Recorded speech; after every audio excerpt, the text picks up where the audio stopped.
Welcome back to YouTube family. ఈ fabric అయితే మీషోలో తీసుకున్నా. దీని కోడ్ డీటెయిల్స్ అయితే డిస్క్రిప్షన్లో ఇస్తాను. ఇది నాకు టోటల్గా 5 మీటర్స్ అయితే వచ్చింది. బాడీ పార్ట్కి అలాగే హ్యాండ్స్కి మాత్రమే లైనింగ్ యూజ్ చేస్తున్నా. దీనికి ఇంట్లో ఉన్న బ్లౌజ్ పీస్ అయితే యూజ్ చేశాను. బాడీ పార్ట్ కోసం లైనింగ్ని ఇలా 4 ఫోల్డ్స్ అయితే చేసి లెంత్ అయితే 15 ఇంచెస్కి మార్క్ చేసుకోవాలి. ఇక్కడ టోటల్గా వేస్ట్ లూజ్ వచ్చేసి 32 ఇంచెస్. 4 ఫోల్డ్స్ అయితే వేసాం కదా, సో 8 ఇంచెస్. 1 ఇంచ్ అనేది డాట్స్కి యాడ్ చేసి 9 ఇంచెస్ అయితే లూజ్ మార్క్ చేసుకుని అలానే మార్జిన్ కోసం 2 ఇంచెస్ అయితే తీసుకోవాలి. సో టోటల్గా ఇలా 11 ఇంచెస్ అయితే మార్క్ చేసుకోవాలి. నెక్ లూజ్ 2.5 ఇంచెస్, షోల్డర్ 3 ఇంచెస్కి అయితే ఇలా మార్క్ చేసుకోవాలి. సేమ్ అదే లూజ్ అంటే 5.5 ఇంచెస్ని కూడా మనం ఇలా మార్క్ చేసుకుని స్ట్రైట్ లైన్ అయితే గీసుకుంటే క్రాస్ రాకుండా నీట్గా బాగుంటుంది. సేమ్ ఇలానే ఆర్మ్ డౌన్ కోసం 6 ఇంచెస్ అయితే మార్క్ చేసుకుని స్ట్రైట్ లైన్ అయితే గీసుకోవాలి. ఇప్పుడు ఆర్మ్ రౌండ్ కోసం 1.5 ఇంచ్ అయితే ఇలా మార్క్ చేసుకుని ఆర్మ్ రౌండ్ అనేది మార్క్ చేసుకోవాలి. ఇక్కడ నెక్ అనేది కట్ చేయట్లేదు. నెక్ కోసం నేను క్యాన్వాస్ అయితే కట్ చేసి స్టిచ్ చేస్తాను. సో ఇప్పుడు మనం మార్క్ చేసుకున్నవి అయితే కట్ చేసుకోవాలి. ఇలా మిడిల్లోకి అలానే నెక్ లూజ్ కోసం మార్క్ చేసుకున్నాం కదా, ఇక్కడ కూడా చిన్న చిన్న కట్స్ అనేది ఇచ్చుకోవడం వల్ల స్టిచ్చింగ్ అనేది ఈజీ అవుతుంది. ఇప్పుడు ఫ్రంట్ పార్ట్ని ఇలా అయితే సెపరేట్ చేసి ఆర్మ్ డౌన్ కోసం ఇలా 1/2 ఇంచ్ అనేది మార్క్ చేసుకుని ఆర్మ్ రౌండ్ అనేది మార్క్ చేసుకుని కట్ చేసుకోవాలి. ఇక్కడ హ్యాండ్స్ కోసం మార్కింగ్ అయితే చేస్తున్నాను. నార్మల్ ఎల్బో హ్యాండ్స్ అయితే కట్ చేస్తున్నా. సో 4 ఫోల్డ్స్ అయితే వేసి లెంత్ అయితే 10 ఇంచెస్కి అయితే మార్క్ చేసుకున్నా. ఆర్మ్ డౌన్ కోసం ఇలా 3 ఇంచెస్ అయితే మార్క్ చేసుకుని ఆర్మ్ రౌండ్ అనేది మార్క్ చేసుకోవాలి. ఇలా మార్క్ చేసాక ఆర్మ్ లూజ్ అనేది చెక్ చేసుకోవాలి. ఆర్మ్ లూజ్ వచ్చేసి 8 ఇంచెస్. సో 8 ఇంచెస్కి మార్క్ చేసి అలానే మార్జిన్ కోసం అయితే మార్క్ చేసుకోవాలి.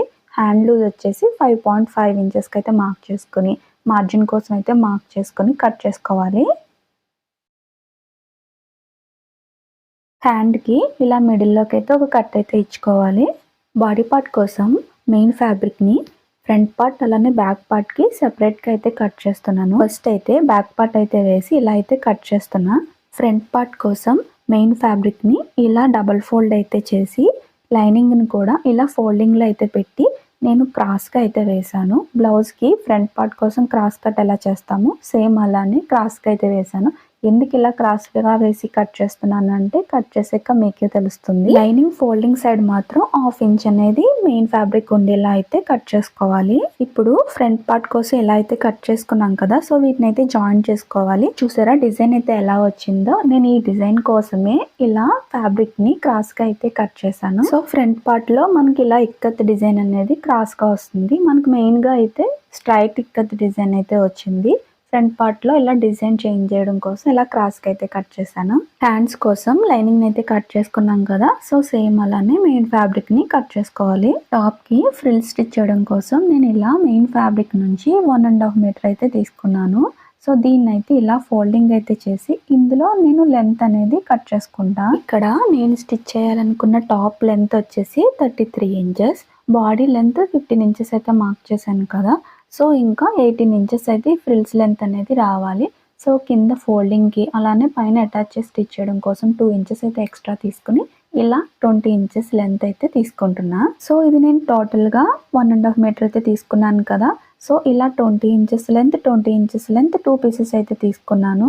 సో ఫ్రంట్ పార్ట్ కోసం 1.5 మీటర్ అలానే బ్యాక్ పార్ట్ కోసం 1.5 మీటర్ అయితే వస్తుంది. ఇలా ఫ్రంట్ పార్ట్ కోసం అలానే బ్యాక్ పార్ట్ కోసం 2 పీసెస్ అయితే కట్ చేసుకోవాలి. ఇంకా స్టిచ్చింగ్ ప్రాసెస్కి వెళ్తే ఫస్ట్ బాడీ పార్ట్ కోసం ఫ్రంట్ పార్ట్లో ఇలా మెయిన్ ఫ్యాబ్రిక్ని క్రాస్గా అయితే పెట్టి 2 పీసెస్ అయితే తీసుకున్నాం కదా. సో ఈ 2 పీసెస్ని ఫస్ట్ అయితే అటాచ్ చేస్తూ స్టిచ్ అయితే వేసుకోవాలి. ఈ స్టిచ్ అనేది డబుల్ స్టిచ్ అయితే వేసుకోవాలి. చూసారా స్టిచ్ చేశాక డిజైన్ అనేది ఇలా క్రాస్గా అయితే వస్తుంది. ఇప్పుడు మెయిన్ ఫ్యాబ్రిక్ని ఇలా రాంగ్ సైడ్కి అయితే తిప్పి మనం ఫ్రంట్ పార్ట్ కోసం తీసుకున్న లైనింగ్ని ఇలా అటాచ్ చేస్తూ స్టిచ్ అయితే వేసుకోవాలి.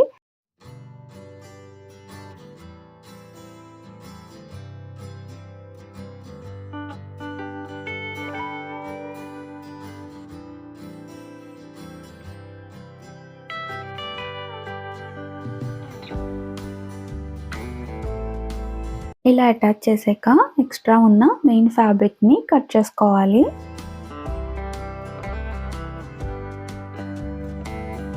సేమ్ ఇలానే బ్యాక్ పార్ట్ కూడా స్టిచ్ చేసుకోవాలి. ఫ్రంట్ అండ్ బ్యాక్ నెక్ కోసం క్యాన్వాస్ని ఇలా అయితే కట్ చేసుకుని లైనింగ్ అయితే అటాచ్ చేసుకోవాలి. ఫ్రంట్ నెక్ కోసం ఇలా వీ నెక్ అయితే తీసుకున్నా, దీన్ని ఇలా మిడిల్లోకి ఒక స్టిచ్ అయితే వేస్తూ అటాచ్ చేసి స్టిచ్ అయితే వేయాలి. సో ఇలా మిడిల్లోకి ఒక స్టిచ్ వేయడం వల్ల నెక్ అనేది పర్ఫెక్ట్గా వస్తుంది. ఇక్కడ నుంచి నెక్ లూజ్కి మనం చిన్న డాట్ అయితే పెట్టుకున్నాం కదా, అక్కడికి అటాచ్ చేస్తూ స్టిచ్ అయితే వేయాలి. సో నేను ఇక్కడ మళ్ళీ మార్క్ చేసి చూపిస్తున్నా. ఈ క్యాన్వాస్ పక్క నుంచి అయితే స్టిచ్ అయితే వేస్తున్నా. సో ఇలా పక్క నుంచి స్టిచ్ చేయడం వల్ల మనకి క్యాన్వాస్ని రివర్స్ చేయడం ఈజీ అవుతుంది. సేమ్ ఇలానే ఇటు సైడ్ నెక్ కూడా అటాచ్ చేసి స్టిచ్ అయితే వేసుకోవాలి.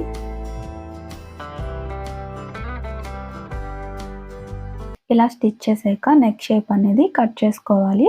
మనం ఇక్కడ వీ నెక్ అయితే కట్ చేసాం కదా, సో మిడిల్లోకి ఒక చిన్న కట్ అయితే ఇచ్చుకోవాలి. మనం స్టిచ్ చేసిన స్టిచ్ అనేది కట్ అవ్వకుండా జాగ్రత్తగా చిన్న కట్ అయితే ఇచ్చుకోవాలి. ఇలా కట్ ఇవ్వడం వల్ల క్యాన్వాస్ ని రివర్స్ చేయడం ఈజీ అవుతుంది. ఇప్పుడు నెక్ పైనుంచి కూడా ఒక స్టిచ్ అయితే వేసుకోవాలి.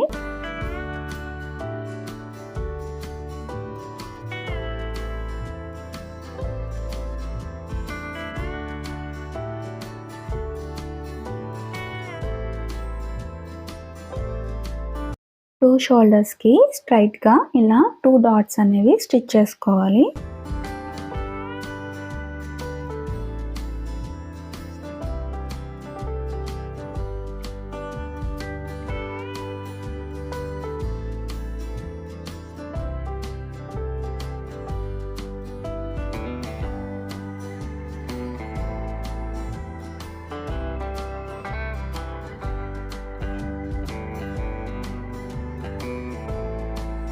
ట్వంటీ ఇంచెస్ లెంత్లో 1.5 మీటర్ ఫ్యాబ్రిక్ని అయితే ఫ్రిల్స్ కోసం అయితే తీసుకున్నాం కదా, సో ఆ ఫ్యాబ్రిక్కి వన్ సైడ్ అయితే ఇలా ఫోల్డింగ్ చేసి స్టిచ్ అయితే వేసుకోవాలి.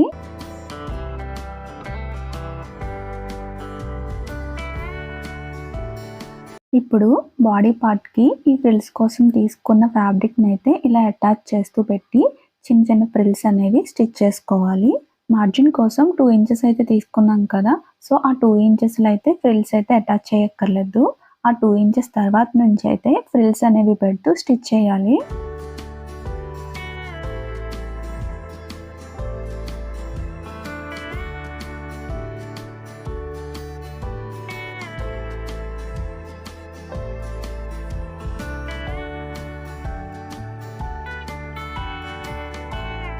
ఇలా చివరిన 2 ఇంచెస్ ఫ్రిల్స్ అనేవి లేకుండా అడ్జస్ట్ చేస్తూ ఫ్రిల్స్ అనేవి పెట్టి స్టిచ్ అయితే వేసుకోవాలి. దీన్ని డబుల్ స్టిచ్ అయితే వేయాలి.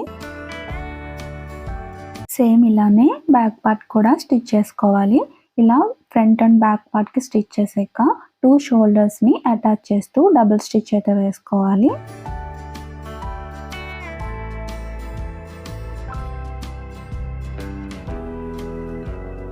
ఇక్కడ హ్యాండ్స్ అనేవి నార్మల్ ఎల్బో హ్యాండ్సే కదా, సో నేనైతే ఆ వీడియో అయితే అటాచ్ చేయడం లేదు.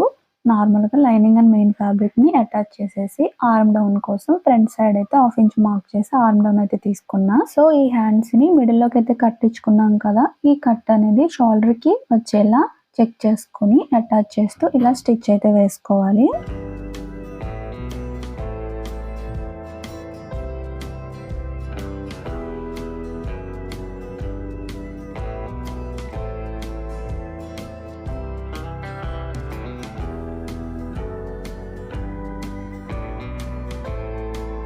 దీన్ని డబుల్ స్టిచ్ అయితే వేసుకోవాలి. ఇప్పుడు మనం తీసుకున్న మెజర్మెంట్స్ని ఇలా అయితే మార్క్ చేసుకోవాలి. హ్యాండ్ లూజ్ కోసం 5.5 ఇంచెస్, ఆర్మ్ లూజ్ వచ్చేసి 8 ఇంచెస్.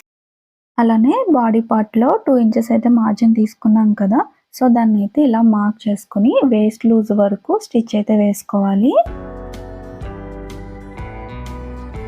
ఇక్కడ నుంచి డౌన్కి ఇలా 3 ఇంచెస్ అయితే మార్క్ చేసుకుని ఇలా క్రాస్కి అయితే మార్క్ చేసుకుని స్టిచ్ అయితే వేసుకోవాలి.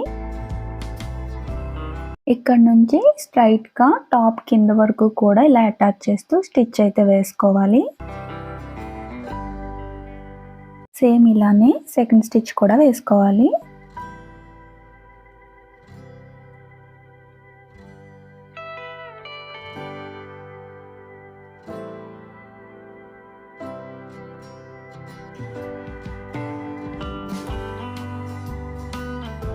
ఫైనల్గా మనకి టాప్ అయితే ఇలా రెడీ అయ్యింది. ప్లాజో ప్యాంట్ కూడా స్టిచ్ చేశాను. ఆల్రెడీ మన ఛానల్లో palazzo pant cutting and stitching చాలా ఈజీ ప్రాసెస్ లో వీడియో అయితే ఉంది. అందుకే వీడియో లెంత్ అవుతుందని ఈ ప్లాజో ప్యాంట్ కటింగ్ స్టిచ్చింగ్ అయితే నేను యాడ్ చేయట్లేదు. దాని లింక్ అయితే నేను డిస్క్రిప్షన్ లో ఇస్తాను, ఒకసారి చెక్ చేయండి. ఫైనల్ లుక్ అయితే ఇలా వచ్చింది. మన వీడియో కనుక నచ్చితే లైక్ చేసి సబ్స్క్రైబ్ చేయండి. Bye bye.